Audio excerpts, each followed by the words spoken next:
नमस्कार मित्रों, मैं आपसे निवेदन करूंगा कि आप सभी लोग ये जो कोरोना महामारी जो चल रही है, इसमें और ज़्यादा सावधान हो जाइए और ज़्यादा अलर्ट हो जाइए इसमें आप, क्योंकि इसमें एक मुख्य कारण ये भी है कि 2021 में टोटल कुल मिला के 4 ग्रहण हैं।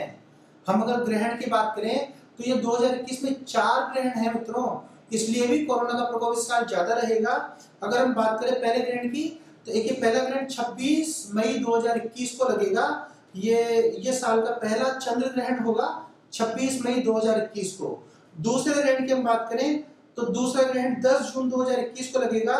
ये भारत में पहला सूर्य ग्रहण होगा, तो ये भारत में सूर्य ग्रहण होगा, तो इससे भी नेगेटिविटी बढ़ेगी। अगर हम तीसरे ग्रहण की बात करें तो 19 नवंबर 2021 को यह साल का दूसरा और आखिरी चंद्र ग्रहण होगा। यह भी आंशिक चंद्र ग्रहण होगा, लेकिन ग्रहण होगा।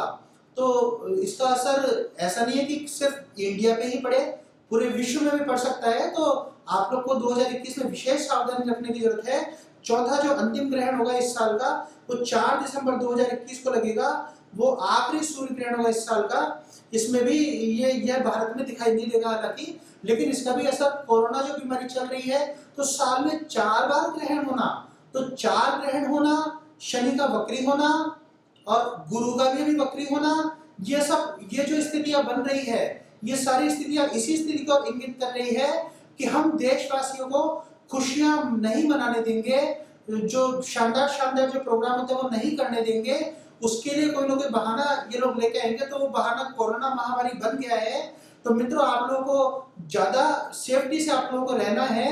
मास्क का यूज आप बहुत ज्यादा, गवर्नमेंट की गाइडलाइन, सरकार की जो गाइडलाइन है उनका बहुत ज्यादा ध्यान रखें और मास्क का यूज ज्यादा से ज्यादा करें और घरों में रहें। 2020 से ज्यादा खतरनाक 2021 रहेगा मित्रों, तो 2021 हमको बहुत आराम से निकालना है। और 2021 में 4, मैंने आपको रीजन बता ही दिया किन कारणों से चाहे ये कोरोना लगातार भी और आगे जो है, इसको आप यही मान के चलिए कि ये जो सभी तरफ से हम जो देख रहे हैं, कभी ऑक्सीजन की कमी, कभी डॉक्टरों की समस्या, कभी प्रशासन की कमी, कभी नेताओं को भी हम देखें तो ये जो थोड़ा सा जो मैं इसमें ये बोलूंगा कि हमारे देश का दुर्भाग्य है कि नेता लोग भी कोरोना को छोड़कर ये जो चुनाव प्रचार में लगे रहते हैं, पॉलिटिक्स में लगे रहते हैं। तो ये हमारे देश का दुर्भाग्य है। इसका एक रीजन ये भी हो सकता है कि हमारे देश का वास्तु ही खराब है। मित्रों, हमारे देश में देखिए, उत्तर जो नीचा होना चाहिए, तो उत्तर में तो हिमालय पर्वत है, वहां ऊंचा है। जो नीचा होना चाहिए तो उधर से तो ऊंचा है हमारा इंडिया। और जो दक्षिण जो ऊंचा होना चाहिए, तो दक्षिण में बड़े बड़े महासागर हैं, दक्षिण में पानी नहीं होना चाहिए। तो हमारे इंडिया में दक्षिण में पानी है, बड़े बड़े गड्ढे हैं और उनमें बहुत पानी है, तो वो बहुत बड़ा वास्तु का दोष है। तो उत्तर ऊंचा और दक्षिण नीचा, तो इसका मतलब भारत देश कभी ग्रोथ नहीं करेगा। भारत की वास्तु ये बोलती है, चाहे कोई कितने बड़े दावे ठोक ले, कोई भी नेता, कोई भी चाहे महात्मा आ जाए, चाहे कोई भी है, लेकिन हमारे इंडिया का वास्तु इतना खराब है, फिर भी हम लोग देश में जो जीवित है, हमारा इंडिया चल रहा है, संघर्षशील रह के भी जो बार बार चल रहा है, जो बार बार संघर्ष, हमेशा इंडिया के लोगों ने संघर्ष किया है। कभी अंग्रेजों ने यहाँ पे गुलाम बना के रखा, कभी मुगलों ने शासन किया। अधिकांश समय इंडिया ने जो, भारत देश ने जो यहाँ पे जो स्ट्रगल किया है। और अभी ये जो महामारी का भी असर, आप ये मान के चलिए कि पूरे मुल्क, पूरे वर्ल्ड में जो महामारी का असर जहां भी हुआ था, तो सबसे ज्यादा असर इंडिया पे तो आना ही है, इंडिया को नंबर 1 पे आना ही है, क्योंकि इंडिया का वास्तु वर्ल्ड में सभी देशों से सबसे ज्यादा खराब इंडिया का वास्तु है। और इंडिया में कभी भी कोई सी भी सरकार आ जाए, कोई भी आ जाए, तो इंडिया का वास्तु तो काफी ज्यादा खराब है। इंडिया हमेशा स्ट्रगल करेगा, वास्तु यही बोलता है इंडिया का। लेकिन फिर भी हम लोग जो कुछ बचे हुए हैं, ये इसलिए बचे हुए हैं मित्रों, क्योंकि यहाँ पे, हमारे यहाँ पे सबसे ज्यादा यज्ञ हवन, और ये सैकड़ों पीपे घी के जो यज्ञ और हवन में लग जाते हैं। विज्ञान, अगर हम वैज्ञानिक तरीके से देखें मित्रों, तो 1 ग्राम देशी घी अगर हम मान लीजिए हवन में अगर डालते हैं, तो उससे आप एक ग्राम देशी घी से आप लगभग 1 वर्ग फुट, लगभग 1 स्क्वायर वर्ग फुट तक का वास्तु दोष आप खत्म कर सकते हैं। हमारे देश में तो सैकड़ों हजारों रुपए हवन में लग जाते हैं। इसी वजह से हम लोग इंडिया में जिंदा है, इसीलिए इंडिया चल रहा है। अगर ये यज्ञ और हवन नहीं हो, तो हमारे देश का जो वास्तु है वो तो पूरे विश्व में सबसे ज्यादा खराब है। फिर भी ये चीज तो है ही, हमारा देश इतनी मेहनत करने के बावजूद भी बार बार ऐसी घटनाएं हो जाती है कि हमारे देश को पीछे आना पड़ता है। और आप ये देखेंगे कि अमेरिका जैसा देश, वो तो बहुत विकसित देश है, वहां के तो वास्तु बहुत अच्छा है। वहां के वास्तु के बारे में अगर मैं बात करूंगा तो कभी डिटेल में वीडियोस पे बनाऊंगा। तो अमेरिका देश जैसे देश फटाफट से विकसित क्यों हो जाते हैं, प्रगतिशील क्यों होते हैं? क्योंकि वहां का वास्तु बहुत अच्छा है। अब ये जो कोरोना महामारी से भी जो वहां जो सबसे बड़ा लॉस हुआ था, तो वो बहुत जल्दी रिकवर करेगा मित्रों, लेकिन इंडिया इसको बहुत जल्दी रिकवर नहीं कर पाएगा। भारत की आने वाला समय ये बताता है कि भारत की अर्थव्यवस्था पे बहुत ज्यादा असर पड़ने वाला है इसका।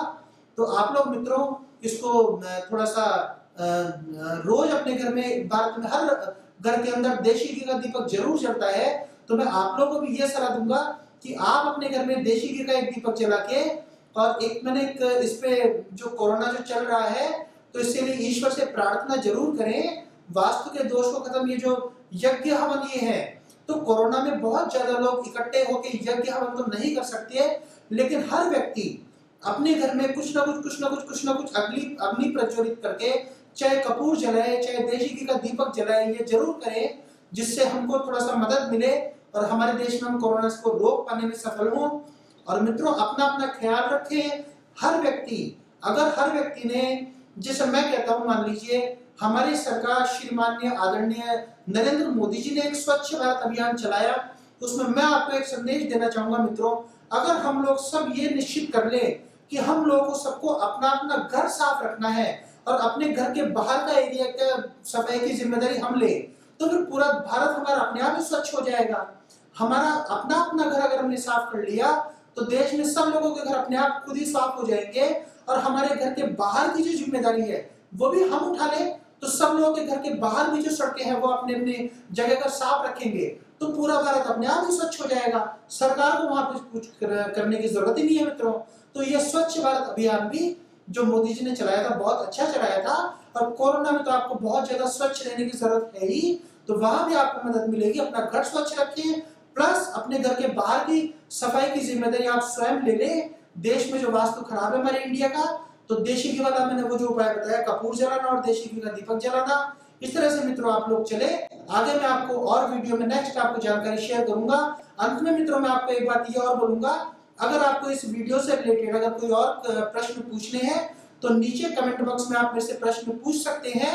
और हमारे चैनल को सब्सक्राइब और लाइक आप जरूर करें। नमस्कार मित्रों।